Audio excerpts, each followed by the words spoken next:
Je prends l'exemple d'un projet Congo-Kinshasa. Tous ensemble, on va investir sur le parc aquatique au Congo-Kinshasa. Donc s'il y a des gens qui veulent investir dans ce projet, peuvent nous contacter. On va faire la même chose dans pratiquement toutes les capitales, de manière à permettre à ces petits épargnants d'investir dans ce type de projet. Et ces investissements vont permettre à ces personnes de gagner, d'avoir un revenu tous les mois, et qui va leur permettre de mettre du beurre dans leurs épinards, du cube magie dans leur sauce feuille. Aussi. Aussi.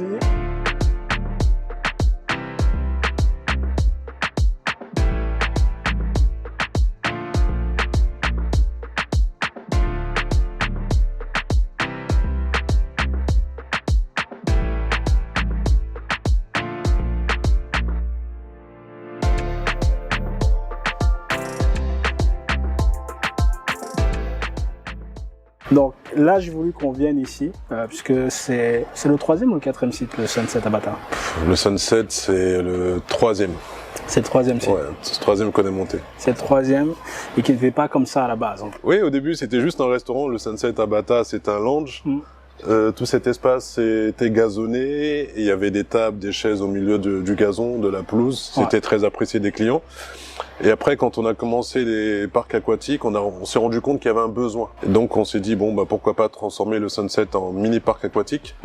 Donc là, on a fait quelque chose d'assez original. On n'a pas fait un parc aquatique standard. On a fait ce qu'on appelle un splash pad, qui est aussi intéressant et ça permet d'avoir une variante dans les parcs aquatiques. Absolument. Donc c'est là-dessus qu'on s'est dit, bon, on va essayer ça. Okay. C'était une première en Côte d'Ivoire, ça avait été jamais fait, donc on s'est dit pourquoi pas. Alors, même si on est sur notre chaîne, mais pour ceux qui te découvriraient, est-ce que tu peux nous dire qui tu es et ce que tu fais concrètement? Je suis Bruno Bellinga, je suis le cofondateur du groupe Hyde Park. On est spécialisé dans les parcs aquatiques et les espaces familiaux. On développe des parcs aquatiques, on les construit, on les exploite, on assure la maintenance. Donc on est chauffeur, livreur et service après-vente.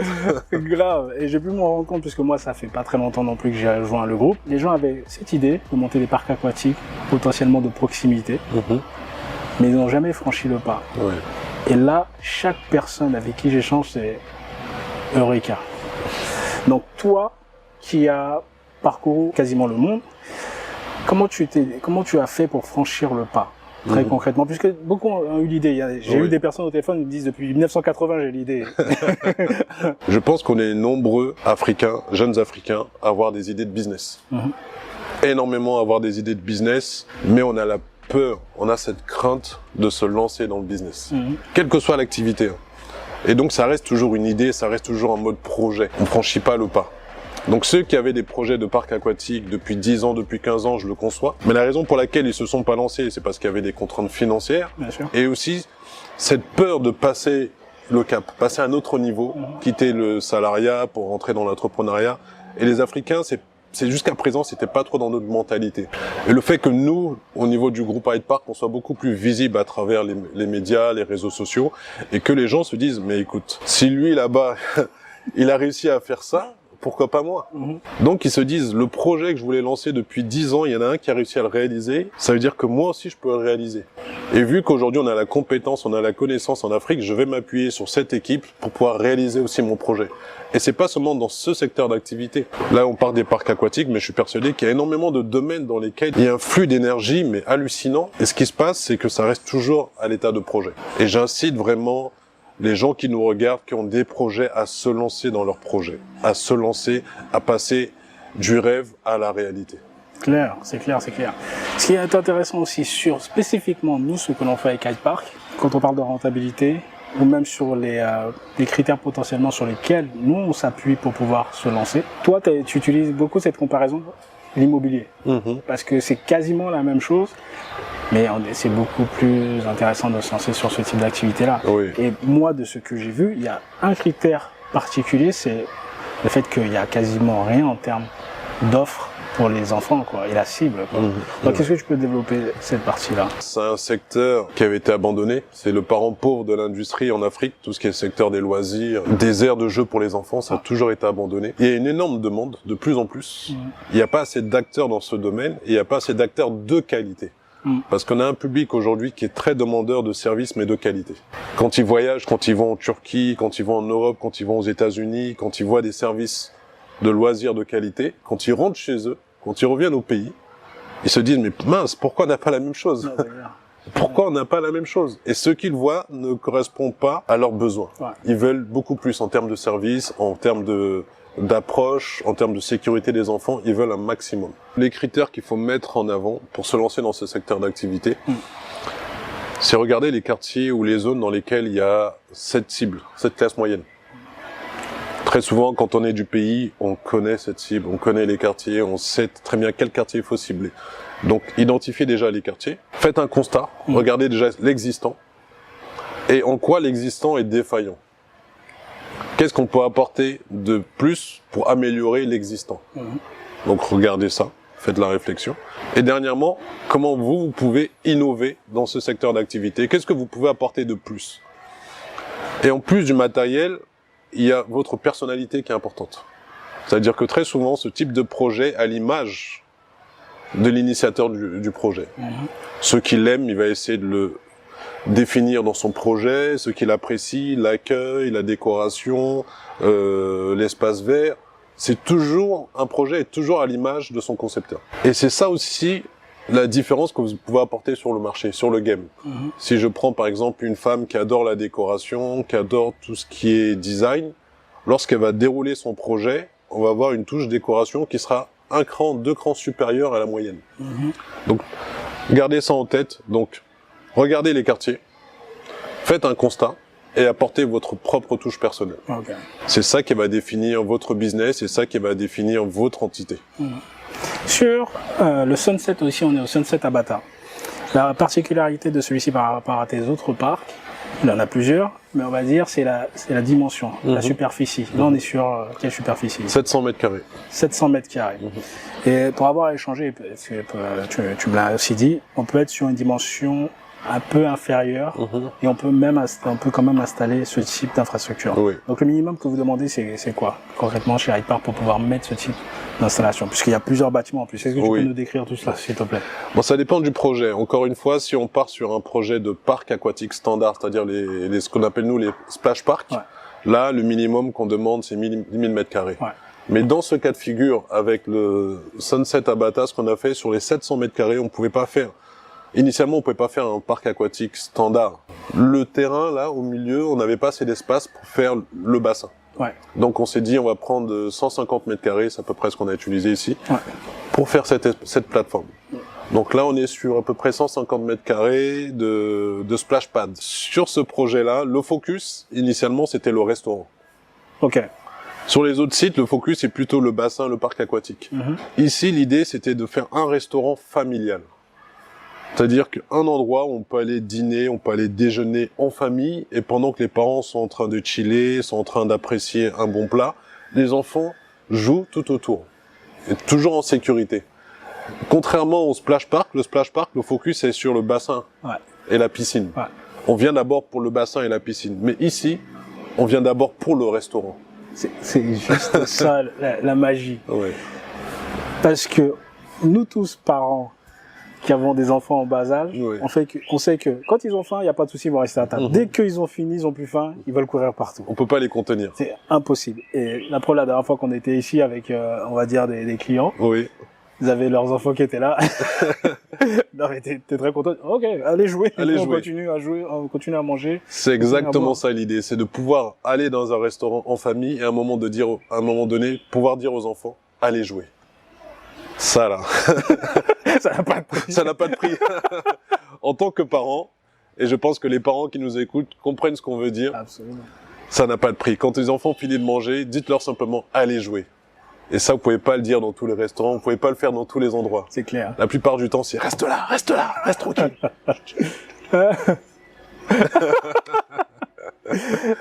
Donc, puisque ça aussi, c'est ce que l'on propose chez Hyde Park. C'est bien évidemment des investisseurs qui veulent se lancer sur ce type de projet-là. C'est très bien pour eux, mais aussi pour des restaurateurs à l'heure actuelle qui ont un grand espace. C'est super intéressant pour eux, quoi. Effectivement, c'est-à-dire que quand on a un espace, on a un restaurant, à un moment donné, il faut pouvoir se démarquer des autres. Des restaurants, il y en a une myriade, c'est pas ça qui manque. Les restaurants sont légion, quelle que soit la capitale, qu'on soit à Conakry, à Douala, à Abidjan. Faut citer plein de villes parce que à chaque fois, j'ai les gens qui disent ouais, mais il n'a pas parlé de nous dans sa vidéo alors Ok. que nous on est. Donc on va rajouter Brazza, Kinshasa, Dakar. Lubumbashi, Dakar, Thiès, etc. Exactement. Bamako. Donc quel que soit le restaurant, à un moment donné, on aura une concurrence. Ouais. Il y a un restaurateur qui va s'installer dans la rue juste en face. Ouais. Un restaurateur qui va s'installer 20 mètres plus loin. Mhm. Un autre qui va s'installer 20 mètres avant. Donc il y a une énorme concurrence dans le domaine de la restauration. Absolument. Énorme concurrence. À prix égal, à qualité de service égale, comment vous voulez que le client fasse la différence? Puisque le poulet braisé dans tel restaurant, il est à 5 000 francs, dans l'autre restaurant, il est à 5 000 francs, les cadres sont à peu près identiques, se valent. Comment faire la différence? Si dans votre restaurant, tout comme chez nous, vous avez la chance d'avoir une plateforme qui est dédiée aux enfants, il n'y a pas photo. Ouais, c'est clair. C'est là-dessus que se fait la différence. C'est clair. C'est-à-dire que dans le domaine de la restauration, il y a encore des choses à faire, il y a encore des choses à améliorer pour répondre aux besoins d'une clientèle qui est spécifique. Et quand on sort dîner en famille ou déjeuner en famille un dimanche après-midi avec les enfants, on a un besoin d'espace. On a besoin que les enfants puissent courir après avoir mangé, parce que c'est le moment où on peut discuter entre adultes. Quand les enfants ont fini de manger et qu'ils sont en train de courir ou de jouer sur la plateforme, là entre adultes, on peut avoir des conversations beaucoup plus soutenues, sans être dérangé chaque minute par maman, papa, etc. Exactement. Donc rajouter ce type d'espace est un plus pour un restaurateur ou pour un hôtelier. Ce n'est pas que pour les enfants parce qu'il y a plusieurs autres activités que tu peux rajouter, c'est-à-dire l'événementiel, anniversaire, et comment vous l'avez designé et tout ça, c'est juste génial quand tu connais un peu la mentalité, on va dire de nous Africains qui aimons bien se la raconter et tout, photos Instagram, tout ça y va. Est-ce que c'était quelque chose que tu avais pensé au préalable ou c'est au fil de l'eau tu as dit ok. Oui, initialement quand on a travaillé sur le projet, bon, il y avait la partie restauration, c'était vraiment le corps du business, la restauration, mais il fallait aussi trouver des business units connexes à l'activité. Qui donne de la valeur ajoutée, qui donne de la plus-value. Donc il y a l'espace de jeu, il y a aussi l'espace design pour les anniversaires, pour des réceptions. Ici on fait anniversaire d'enfants, on fait anniversaire d'adultes, on fait mariage, on fait célébration de divorce, on fait tout. Il y a une célébration de divorce. Et par rapport au design, le constat que j'ai fait, que je faisais et mon épouse aussi à l'époque, c'est que souvent sur les réseaux sociaux, on voyait que beaucoup de jeunes filles prenaient des photos dans les restaurants, dans des espaces, mais c'était des photos dans les toilettes. C'est pas faux. Et tu regardes 50% des photos que les jeunes filles prennent sur Insta, pour pas citer ce réseau social, c'est dans les toilettes, face au miroir. Ouais. Et donc on a mis on a accordé une attention particulière au design des toilettes.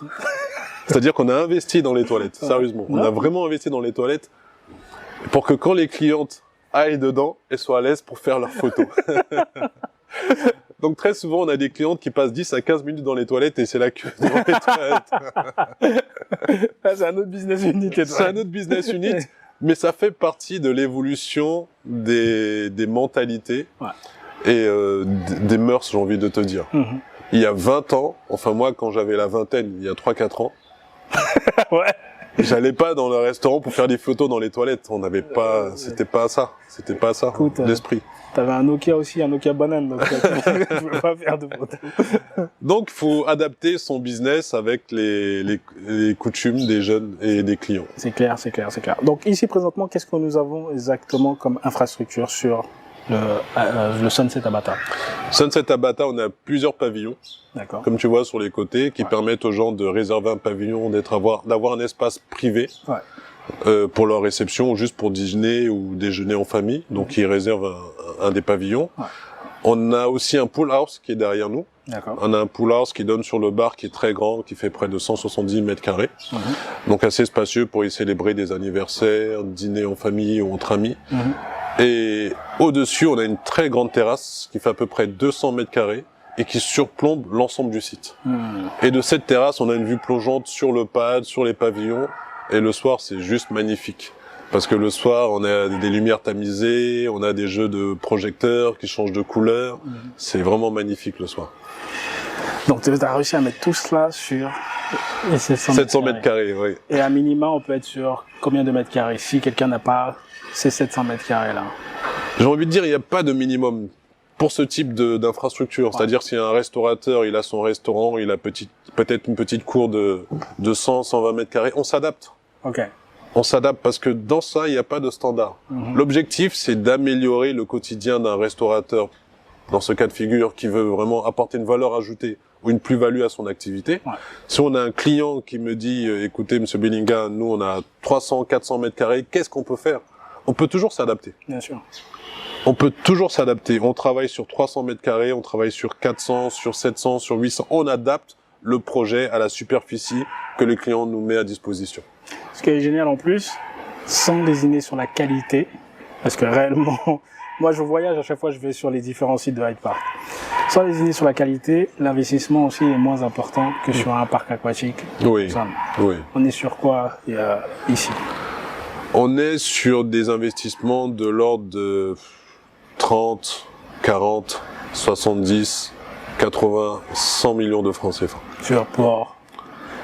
Pour avoir l'ensemble. Voilà, pour avoir ce site-là, ça dépend maintenant du terrain. Bien sûr. C'est-à-dire qu'un client qui a les 300 mètres carrés, 400 mètres carrés, on peut travailler sur 300, 400 mètres carrés. Un client qui a 700 mètres carrés, qui a cette superficie, qui veut ça, il faut compter à peu près 80 à 90 millions d'investissements pour avoir ça sur son site. Donc encore une fois, les investissements sont proportionnels à la superficie et au projet. Ouais. C'est-à-dire on sait s'adapter. C'est vrai qu'on a des packages, ce qui nous permet commercialement d'être beaucoup plus direct et efficient, mais on peut aussi customiser une offre par rapport à la superficie ou par rapport au projet du client. Ouais. Donc c'est ça la beauté. Le groupe maîtrise son sujet de A à Z. J'ai été impressionné par ça. Je suis encore impressionné par ça. En termes de process, comment on fonctionne, échange avec les clients, et derrière les rapports qui leur sont faits quasi quotidiens sur l'activité. Je n'ai jamais vu ça. Je n'ai jamais participé à ce type de projet-là. Et je trouve ça super important, surtout avec les personnes avec qui j'échange, qui ont investi avec nous, qui sont de la diaspora. Je vois un soulagement à chaque fois que j'échange avec eux. C'est juste impressionnant. Qu'est-ce qui t'a amené à mettre en place cette méthode-là? Ou si tu peux décrire aussi le processus et qu'est-ce qui t'a amené à mettre en place ce type de process? Non, effectivement, la méthodologie est importante pour nous. On a une façon de travailler qui nous est propre et je pense qui est unique dans ce domaine d'activité. On travaille en mode projet. J'ai eu la chance de travailler dans des projets telco, projets télécom, des projets vraiment très pointus. Et c'est les mêmes méthodologies que j'applique aujourd'hui dans les constructions de parcs aquatiques et sur tous nos projets. C'est-à-dire que dans la méthodologie de projet, il y a un chef de projet.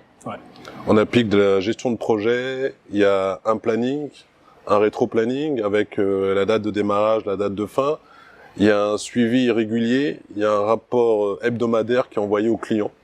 C'est-à-dire fin de semaine, toutes les semaines, on envoie un rapport au client sur les activités qui ont été faites, les activités pour les jours à venir, les problèmes qui ont pu être rencontrés sur les sites.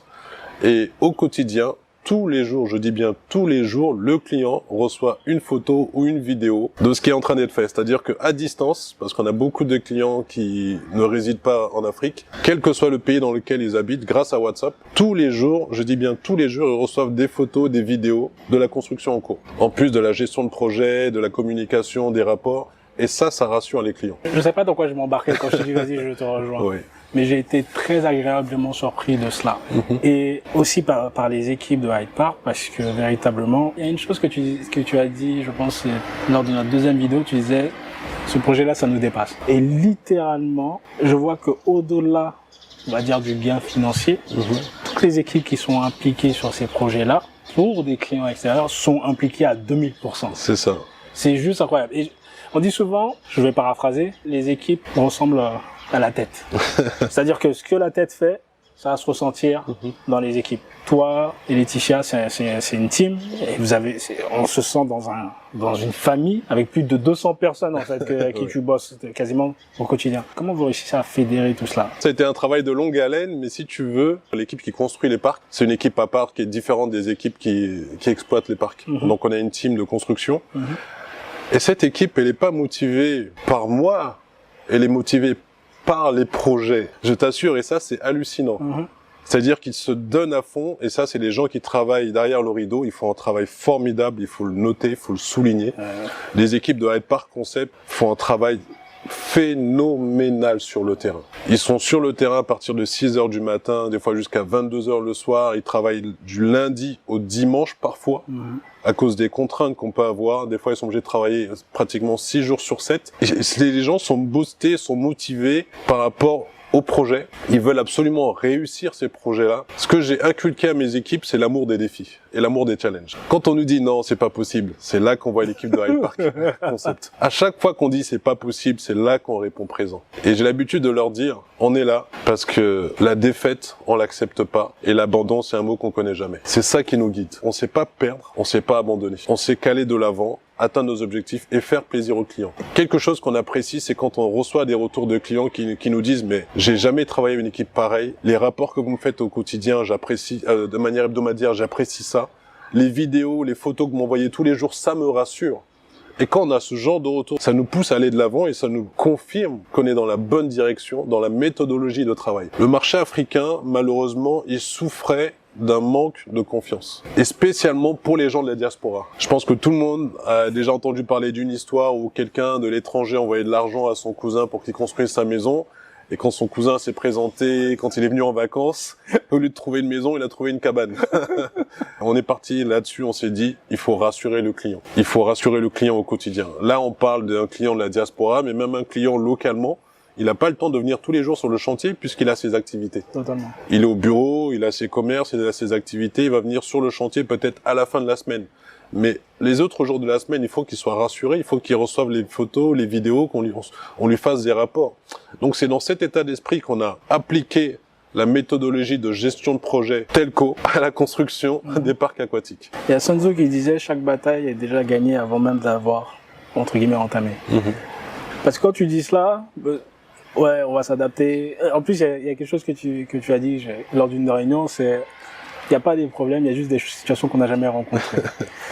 Néanmoins, à la base, tout est déjà calculé, tout est déjà planifié. Ouais. Même je t'ai vu refuser des installations à des clients parce que l'objectif c'est qu'ils gagnent. Oui. Donc on a été sur les terrains, on a vu que c'était le désert, mais tellement les gens ils veulent le faire, tu pourrais littéralement dire non. Ouais. Mais tu pourrais leur dire oui, pardon, mais tu dis non. Qu'est-ce qui fait que tu restes aussi intègre par rapport à cela, quoi? Non, l'intégrité, c'est le maître mot. C'est le maître mot dans ce business et dans notre secteur d'activité. Comme tu l'as si bien dit, une fois, on a eu un client qui était vraiment excité par le projet de parc aquatique. Il était à 2 doigts d'acheter un terrain, mais qui correspondait pas aux critères. Il aurait fait l'acquisition de ce terrain-là, on aurait pu construire le parc aquatique, il aurait dépensé son argent, mais il aurait eu 0 client. Il aurait eu 0 client. Et c'est pas comme ça qu'on souhaite travailler. Et l'objectif, quand on crée un parc, quand on accompagne un client, l'objectif, c'est qu'il ait une rentabilité. Parce que la rentabilité supérieure à la normale qu'on annonce, on veut que ça soit une réalité. Et en termes d'intégrité, je pense que l'ensemble de mon équipe, on est totalement aligné là-dessus. Et les clients le perçoivent. C'est-à-dire qu'on dit aux clients, désolé, on ne pourra pas travailler sur ce terrain-là. Quitte à acheter un autre terrain, faites-le, mais si vous voulez construire le parc aquatique sur ce terrain-là, nous on vous le déconseille, on le fera pas. Et les clients ils nous avaient déjà versé la compte. Il nous a versé la compte avant même qu'il ne finalise le terrain. On lui a dit, malgré la compte, on va pas travailler sur ce terrain-là. Parce que vous n'allez pas pouvoir travailler correctement sur ce terrain. Donc il a dû acquérir un terrain supplémentaire, chose qu'il n'avait pas prévue dans son budget, mais il a fait l'acquisition d'un terrain supplémentaire, et on a commencé à travailler sur le terrain supplémentaire. À la fin, il est venu me voir et m'a dit, Monsieur Bellingham, merci. Parce qu'effectivement, je vois la différence. On est en train de commencer à travailler, mais je vois que déjà, il y a du passage, les gens posent des questions, il y a déjà de l'intérêt pour le projet qu'on est en train de démarrer. Donc l'intégrité, c'est le maître mot. Et encore une fois, on est dans un secteur, on est sur un marché où il y a eu beaucoup de déceptions. Beaucoup de déceptions de la part de clients. Et on ne veut pas les décevoir. Depuis qu'on a lancé les vidéos pour faire la promotion de cette activité-là, on a eu, allez, je dirais plus de 350 personnes qui nous ont contactés un peu partout dans le monde. Diaspora, locaux, tout ça. Et on s'est rendu compte, finalement, il y avait beaucoup plus de monde qui pourrait réaliser ce projet-là, mais s'il le faisait à plusieurs. D'où l'idée qui est venu et je vais te laisser annoncer ça. Quelles sont les raisons qui poussent les clients à vouloir investir dans les parcs aquatiques? Et les raisons sont multiples. Tu as des gens qui veulent investir dans un parc aquatique parce qu'il va avoir de l'impact. Ils trouvent que c'est génial, ils ont déjà des activités, ils ont déjà de l'argent, mais ils veulent avoir plus d'impact dans la communauté. Tu as des gens qui veulent devenir riches. Ils se disent, waouh, c'est le projet qui va me permettre de devenir riche, de gagner beaucoup d'argent. Tu as des gens qui cherchent à multiplier leurs investissements et pouvoir comme ça avoir plusieurs sources de revenus. Et tu as des gens qui travaillent, qui ont quelques économies, pas des masses, mais moi c'est des économies qu'ils ont obtenues à la sueur de leur travail. Et ces économies-là, ce qu'ils cherchent à faire, c'est de les injecter quelque part où ça va leur permettre de fructifier leur investissement. On prend l'exemple de quelqu'un qui a réussi à avoir 25 000 $ ou 30 000 $. Au lieu de les garder en banque dans un compte sur livret qui va lui rapporter 0,00004% à l'année, cet argent-là, il peut se dire, écoutez, moi je veux bien investir avec vous, avec un pool de personnes, et ces investissements vont permettre à ces personnes de gagner, d'avoir un revenu tous les mois, et qui va leur permettre de mettre du beurre dans leurs épinards, du cube magie dans leur sauce feuille. Aussi. Voilà. Donc tout ça pour dire qu'il y a plusieurs types de personnes qui veulent investir dans les parcs. Et la majeure partie des gens qui nous ont contactés font partie de cette dernière catégorie que j'ai citée.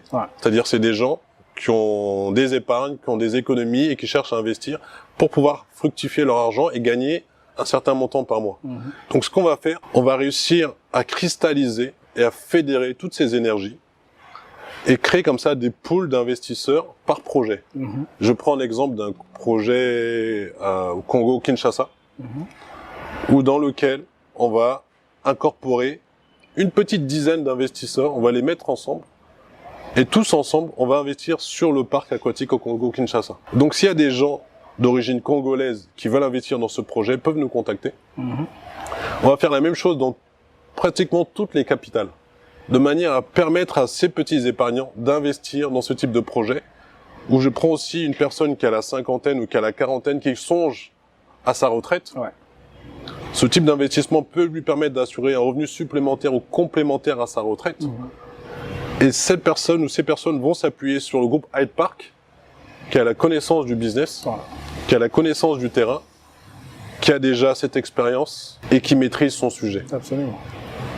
Et Hyde Park va travailler, va exploiter et va partager l'ensemble des ressources aux investisseurs. Et ça de manière totalement transparente, du début jusqu'à la fin. C'est ce qu'on est en train de mettre en place pour vraiment dynamiser ce secteur d'activité et permettre à tous ces épargnants, toutes ces personnes qui veulent diversifier leurs sources de revenus, d'investir dans ce type de projets qui sont innovants et rafraîchissants.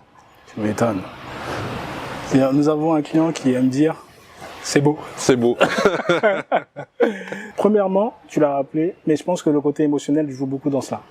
C'est que beaucoup veulent investir dans leur pays natal, dans leur ville natale. Néanmoins, c'est pas fermé, ils peuvent aller investir sur un autre projet qui se trouve dans un autre pays, en Côte d'Ivoire ou dans une autre ville en Côte d'Ivoire. C'est un investissement en Afrique.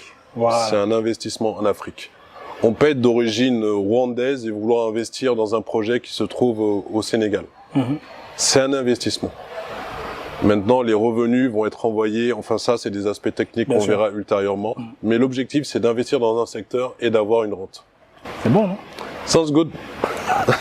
Écoutez, je pense que c'est la fin. N'hésitez pas à nous contacter, soit pour vous tout seul, donc je suis intéressé, ou soit je veux investir en gros. Bono, merci beaucoup. De rien, Yannick. À très bientôt. Ciao. À très vite.